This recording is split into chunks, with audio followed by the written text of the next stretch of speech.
So ASP supports any type of content जो मैं यहाँ पर इस्तेमाल करना चाहती हूँ. अब मैंने कहा क्या किया, डिफॉल्ट पेज पर कंटेंट लिया, welcome to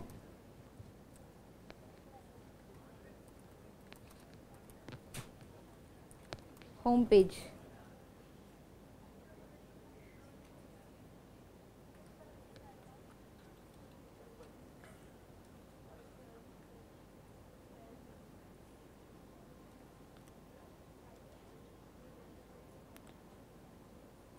We have now forwarded to the next page. Is it there? This is the content of what? Default 2 page ना, ठीक है. सो नेविगेशन के लिए आपको यहाँ पर बहुत सारे कंट्रोल्स मिलेंगे. Apart from the HTML you can get the services like आप क्या कर सकते हो, बटन के क्लिक पर कुछ अलग अलग चीजें इस्तेमाल कर सकते हो. Response dot redirect and then the name of default page, default2.aspx. सो अब अगर हम क्या करते हैं, रीडायरेक्शन का काम क्या होता है, एक पेज से दूसरे पेज पर जाना. So on first page what I have button to get be navigated to the next page, and there is another page which is which is having the welcome page content, welcome content only.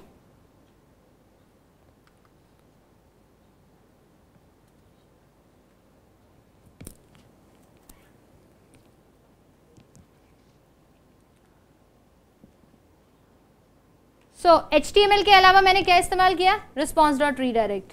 Now आप देख सकते हो कि यहाँ पर URL क्या रहा है, डिफॉल्ट 2 आ रहा है. Sometimes I think you have observed कि URL क्या रहता है, पेज का वही रहता है, बट कंटेंट क्या होता है, चेंज हो जाता है. ऐसा होता है. This you can add through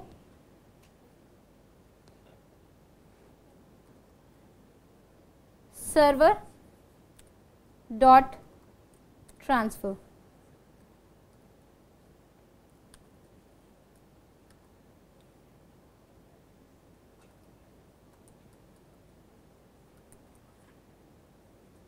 default2.aspx.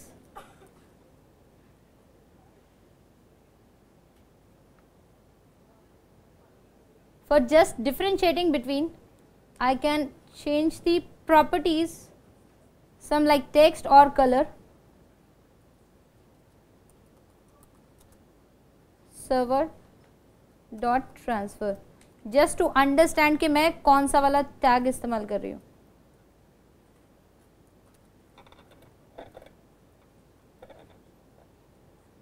ठीक है, same content I have associated.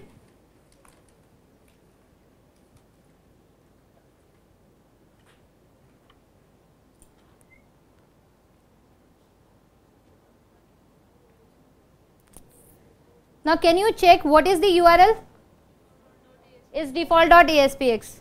On the click of button, I do have the content of default page, but the URL is default itself. That means कि server.transfer क्या कर सकता है, आपने जो website बनाई है उसी में से अगर आप कोई ऐसा पेज लेना चाहते हैं जो कंटेंट के रिस्पॉन्स में मिले, बट मुझे उसको उसी डायरेक्टरी में से अगर रिप्रेजेंट कराना है, दैट आई कैन यूज.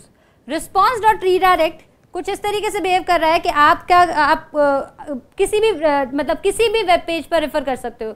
आप क्या करते हो, कोई अगर लिंक या कोई सॉफ्टवेयर डाउनलोड कर रहे हो, आपको वो आपके पास अवेलेबल नहीं है, आप लोगों ने फाइल हिप्पो या इस तरीके के कोई सॉफ्टवेयर डाउनलोडिंग टूल्स के लिए अगर इस्तेमाल करी हो कोई वेबसाइट, तो वो टूल या पर्टिकुलर सॉन्ग या कोई आप सर्च कर रहे हैं, तो वो अगर उस वेबसाइट पर अवेलेबल नहीं होता है तो वो क्या करता है, लिंक देता है किसी और वेबसाइट का. So through the response dot redirect you can have the feature of like that particular thing. ठीक है. server dot transfer क्या करेगा, server dot transfer में आप सिर्फ उसी वेबसाइट के रिलेटेड कंटेंट को रिप्रेजेंट कर सकते हो. Understood. See regarding this, it is just the navigation property. What I have shared, I have shared with you that I can develop any kind of web application which I can have. Navigation बहुत basic property है जो हम इसके अंदर use करते हैं एक page से दूसरे पेज पे जाने के लिए. एक वेबसाइट के अंदर एक एलिमेंट होता है कॉल्ड साइट मैप. आप कैसे आइडेंटिफाई कर सकते हो कि भाई आप होम पेज पर हो या साइट में कितने पेजेस हैं. आप अपनी यूनिवर्सिटी पर अगर आप कहते हो अनाउंसमेंट आई है कोई मुझे कि भाई कॉन्वोकेशन है किसी भी मतलब मैंने कहा BCA कोर्स के स्टूडेंट्स का कॉन्वोकेशन अगर है तो वो कौन सी तारीख को, अगर मुझे वो चेक करना है तो उसके लिए कोई अनाउंसमेंट आई है. कई बार क्या होता है वेबसाइट पर कंटेंट इतना ज़्यादा बढ़ जाता है आपको पता नहीं चल पाता कि वो अनाउंसमेंट जो है वो कौन से वेब पेज पे पड़ी हुई है, या अगर उसके लिए मुझे कोई फॉर्म वगैरह फिल करना है तो वो पूरा स्ट्रक्चर कितना कैसे मेंटेन करना होगा. तो समवेयर वी रिक्वायर कि आपको क्या रखना है कि वेबसाइट का पूरा कंटेंट सेम रखना है. लाइक वेबसाइट का लोगो और कंटेंट जो है वो सेम रहे, हेडर और फुटर सेम रहे और बाकी बीच का कंटेंट चेंज होता रहे. ऐसी रिक्वायरमेंट होती है. अगर मैं जिस तरीके का मैंने अगर अभी पेज बनाया है तो जब मैं नेक्स्ट पेज पर जा रही हूँ तो पुराना कोई भी कंट्रोल मुझे विजिबल नहीं हो रहा है. ऐसा होता है. अगर आप कोई भी अगर ईमेल वगैरह चेक करते हो तो कंपोज अपने जीमेल के ऑप्शन में या किसी भी मेल ऑप्शन में आप देख सकते हो कि कंपोज, इनबॉक्स या आपने अगर ग्रुप्स बनाए हुए हैं तो उनके ऑप्शंस क्या होते हैं, कॉमन रहते हैं. मास्टर पेज बनता है. Through the help of master page we can have the feature of making common layout at once और उसको आपको बार बार नहीं बनाना पड़ेगा. ठीक है. मास्टर पेज के अलावा आप अगर मेंटेन करना चाहते हैं अपने पेज पर कि आप कंटेंट को एक ही बार डिजाइन करें और उसको मल्टीपल टाइम यूज कर सके तो हम इसको क्या कर सकते हैं, मास्टर पेज के जरिए बना ही सकते हैं. If you want to maintain site hierarchy कि मैं पर्टिकुलर होम पेज पर थी, होम पेज से मैं अनाउंसमेंट सेक्शन में गई हूँ और मुझे कौन सी अनाउंसमेंट चाहिए जो करंट मंथ की है, पर्टिकुलर अप्रैल मंथ की है, तो इस साइट नेविगेशन को मैं मेंटेन कर सकती हूँ through navigation controls and site map path. This is what we have started till ASP.NET 2.0. There are certain features that got added in 3.5 and what is the latest version of .NET we are using? 4.5.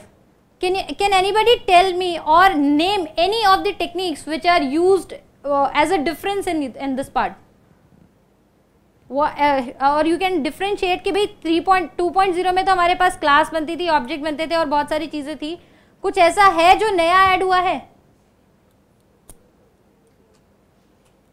Okay.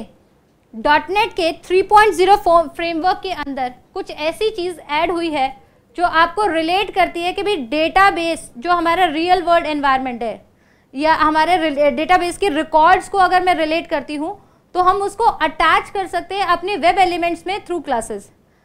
In ADO.NET if you have started any kind of data reader technology तो आपको क्या करना पड़ता है, database से data set में लाना पड़ता है and then through which we are getting some data to be copied in text box controls में चाहिए या मुझे लेबल कंट्रोल में चाहिए, इस तरीके की कंट्रोल्स में लेना पड़ता है. और साथ साथ इसमें कुछ प्रॉब्लम्स आती हैं. आपको टाइप मिसमैच प्रॉब्लम आ रहा है. किस तरीके का टाइप मिसमैच? आपने डेटाबेस में तो वैल्यू रखी है डेट टाइम टाइप की, बट जब आप लेबल में उसे डिस्प्ले कराना चाह रहे हो तो डेट टाइम के बजाय आपको क्या मिल रहा है, टेक्स्ट मिल रहा है.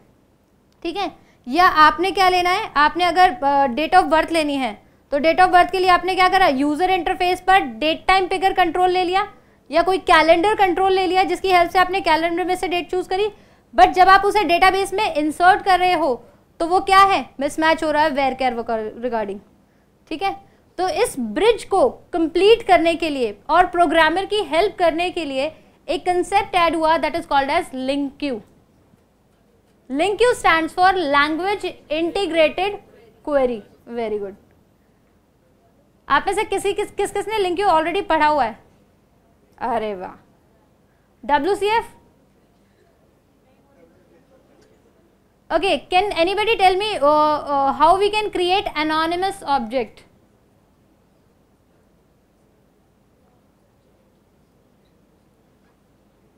Automatic properties.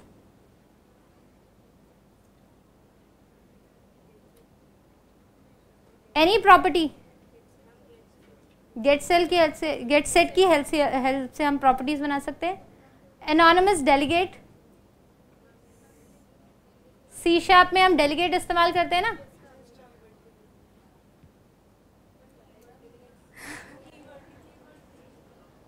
Okay, let me show you an example. You will able to recognize what I want to discuss. Inheritance तो पढ़ा है ना आप लोगों ने? Okay.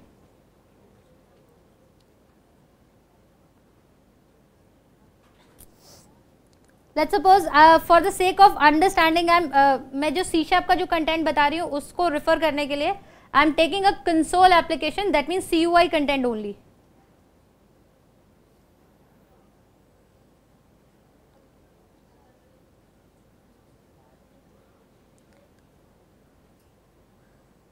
Whenever you have, if you want to any like web page में मैंने क्या यूज करी थी, अगर मैं बटन का कंटेंट चेंज करना चाहती थी तो मैं क्या कर सकती थी, कुछ प्रॉपर्टीज का यूज कर सकती थी.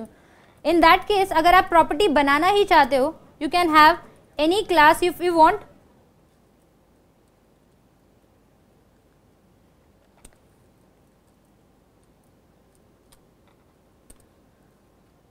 आपको अगर प्रॉपर्टी चाहिए और उसमें गेट और सेट दोनों फीचर चाहिए, in that case you need to have some variable also.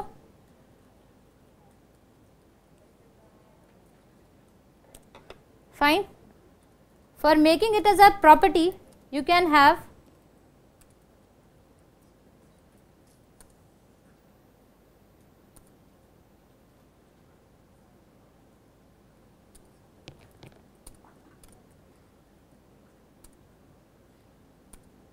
Gate section में आई कैन रिटर्न एक्स, जो भी मतलब वैल्यू है उसकी रिटर्न करा लो. और अगर मुझे इसको रीड ओनली नहीं रखना है तो मैं क्या रखूंगी, इसमें सेट ब्लॉक भी इनकॉर्पोरेट कर सकती हूँ. What I can do, x variable में मैंने क्या कर दिया, कोई भी वैल्यू जो आएगी उसको असाइन कर दिया. फाइन.